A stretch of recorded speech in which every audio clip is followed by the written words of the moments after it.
Welcome to Vada Chennai சமையல். இன்னைக்கு நம்ம சேனல்ல ஒரு டிஃபன் ஐட்டம் தான் பார்க்க போகிறோம். மொறுமொறு ரவா தோசை அண்ட் தேங்காய் சட்னி எப்படி செய்யறதுன்னு பார்க்கலாம் வாங்க.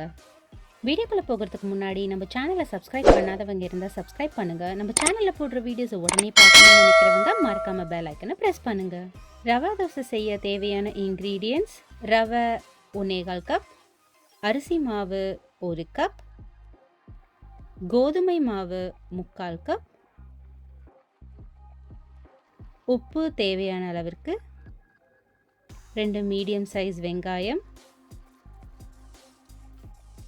சிறிய துண்டு இஞ்சி, 1 டீஸ்பூன் சீரகம், 1/2 டீஸ்பூன் மிளகு. ஃபர்ஸ்ட் நம்ம மாவு ரெடி பண்ணிக்கலாம். அதுக்கு ஒரு பவுல் வச்சு நம்ம எடுத்து வச்சிருக்க ரவையை சேர்த்துக்கலாம். ரவை சேர்க்கும் போது நம்ம அதில் 3/4 பாகம் மட்டும் சேர்த்துட்டு மீதி 1/4 பாகம் அதில் எடுத்து வச்சுக்கணும். இப்போது அரிசி மாவு எல்லாத்தையும் சேர்த்ததுக்கப்புறமா நம்ம எடுத்து வச்சுருக்க கோதுமை மாவை சேர்த்துக்கலாம். கூடவே எடுத்து வச்சுருக்க 1 டீஸ்பூன் ஜீரகம், நம்ம எடுத்து வச்சுருந்த இஞ்சியை பொடியாக நறுக்கி சேர்த்துக்கலாம். கூடவே நம்ம கட் பண்ணி வச்சுருக்க வெங்காயத்தையும் சேர்த்துக்கலாம்.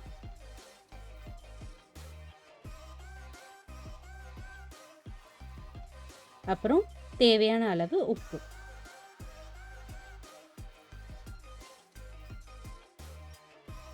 சேர்த்துட்டு நல்லா தண்ணி சேர்த்து நம்ம இதை கலந்து விட்டுக்கலாம். ஸோ இதோட கன்சிஸ்டன்சி பார்த்திங்கன்னா நல்லா வாட்டரியாக இருக்கணும். ஸோ அதுக்கு நான் இதுக்கு 4லேருந்து 5 கிளாஸ் தண்ணி சேர்த்துருக்கேன். ஸோ இந்த அளவுக்கு கன்சிஸ்டன்சி இருக்கணும். ஸோ இப்போ நம்ம இதை மூடி போட்டு ஒரு 30 மினிட்ஸ் ஊற வைக்கலாம், ரெஸ்ட் கொடுக்கலாம்.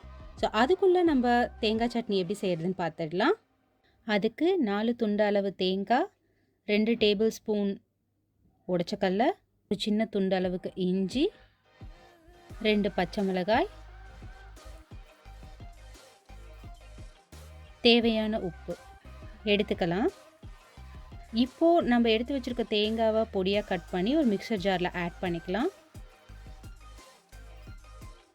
கூடவே நம்ம எடுத்து வச்சுருக்கிற இஞ்சியும் கட் பண்ணி சேர்த்துக்கலாம். பச்சை மிளகாவையும் கட் பண்ணி கூட சேர்த்துக்கலாம். அதுக்கப்புறமா நம்ம எடுத்து வச்சுருக்க உடைச்சக்கல்லையை சேர்த்துட்டு இதுக்கு தேவையான உப்பை ஆட் பண்ணி நம்ம இதை அரைச்சி எடுத்துக்கலாம். கொஞ்சமாக தண்ணி சேர்த்து இந்த கன்சிஸ்டன்சி வர வரைக்கும் நம்ம இதை அரைச்சி எடுக்கணும். இது பார்த்திங்கன்னா ரொம்ப மையாக அரைக்கக்கூடாது.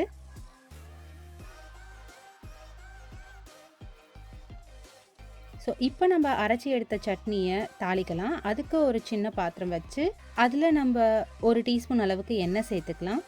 எண்ணெய் சூடானதுமே நம்ம இதில் கடுகு, உளுந்து சேர்த்து கடுகு பொரிஞ்சதுமே நம்ம இதில் 2 காஞ்ச மிளகாவை கட் பண்ணி போட்டுக்கலாம். கூடவே கொஞ்சமாக கருவேப்பிலையை சேர்த்துக்கலாம். ஸோ கருவேப்பிலை நல்லா ஃப்ரை ஆனதுமே அப்படியே எடுத்து நம்ம ஆல்ரெடி ப்ரிப்பேர் பண்ணி வச்சுருக்க சட்னியில் ஆட் பண்ணிக்கலாம். நம்மளோட சட்னி ரெடி. ஸோ இப்போ 30 மினிட்ஸ் ஆயாச்சு, நம்மளோட மாவு ரெடி.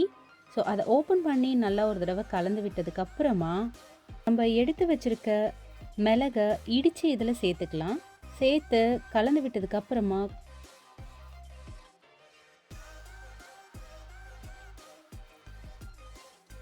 கொஞ்சமாக தண்ணி சேர்த்து இதை நம்ம கலந்துக்கலாம்.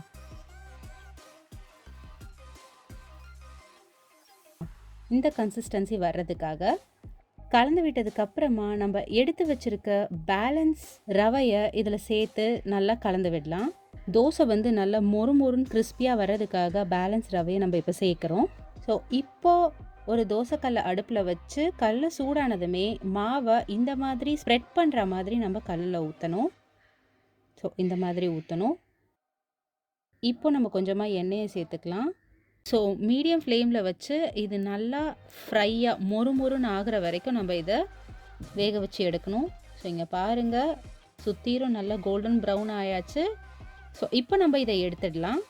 நம்மளோட மொறுமொறு ரவா தோசை ரெடி.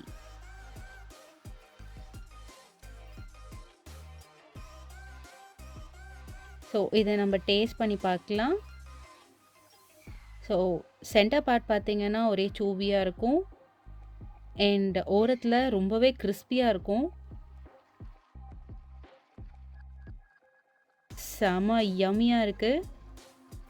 இது ரொம்பவே ஈஸியான ரெசிபி இல்லை. வீட்டில் நீங்கள் இதை ட்ரை பண்ணி பாருங்கள். ட்ரை பண்ணி உங்கள் ஃபேமிலி கூட கண்டிப்பாக ஷேர் பண்ணுங்கள்.